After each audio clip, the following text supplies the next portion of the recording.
সরকারি কর্মচারীরা আছে, সবাই আছে। এই যে দিদি, আপনি যে বলছেন আপনার যত সরকারি কর্মচারী আছে সবাই আপনাকে ভোট দেবে, কিন্তু আপনি কি জানেন আপনার এই সরকার থেকে কারা কারা খুশি না? যদি না জানেন তো আমি আপনাকে বলে দিচ্ছি, একটু শুনে নিন। প্রথমে বলবো, মাস্টার মশাই যারা টিচার রয়েছেন এরা কিন্তু আপনার থেকে মোটেই খুশি না। দ্বিতীয়ত সিভিক ভলেন্টিয়ার, এদের মাইনে বাড়ান না আপনি, এদের সংসারই চলছে না, এরা কিন্তু আপনার থেকে খুশি না। হ্যাঁ, তৃতীয়ত রয়েছে যারা বিদেশে কাজ করতে গেছে, দিল্লি বোম্বে যেখানেই হোক আমাদের দেশের মধ্যে, বাইরের রাজ্যে কাজ করছে এই পশ্চিমবাংলা ছেড়ে, তো তারা কিন্তু আপনার থেকে খুশি না।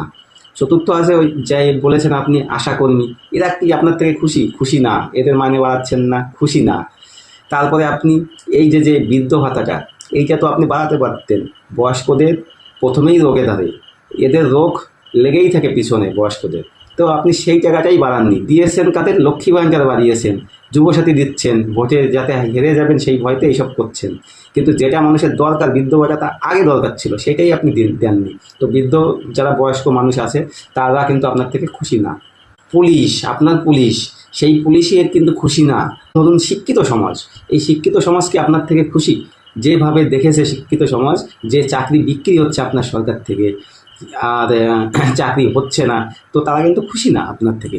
আপনার আন্ডারে যত সরকারি কর্মচারী আছে এই রাজ্যে, তারা কিন্তু কেউ খুশি না আপনার থেকে।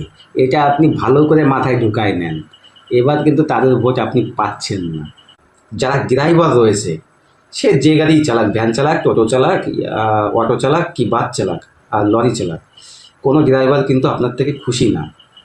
কেননা যেমন ধরুন লরি, সারা ভারতবর্ষের অন্য রাজ্যের থেকে ঘুরে আসছে, কোথাও কিন্তু পুলিশে টাকা নিচ্ছে না। যখনই কলকাতায় ঢুকছে, ওয়েস্ট বেঙ্গলে পা রাখছে, তখন থেকেই টাকা দিতে দিতে ড্রাইভারদের পকেট খালি হয়ে যাচ্ছে। এর জন্য আপনার সরকার থেকে সরকারের প্রতি এদের বিশ্বাস উঠে গেছে।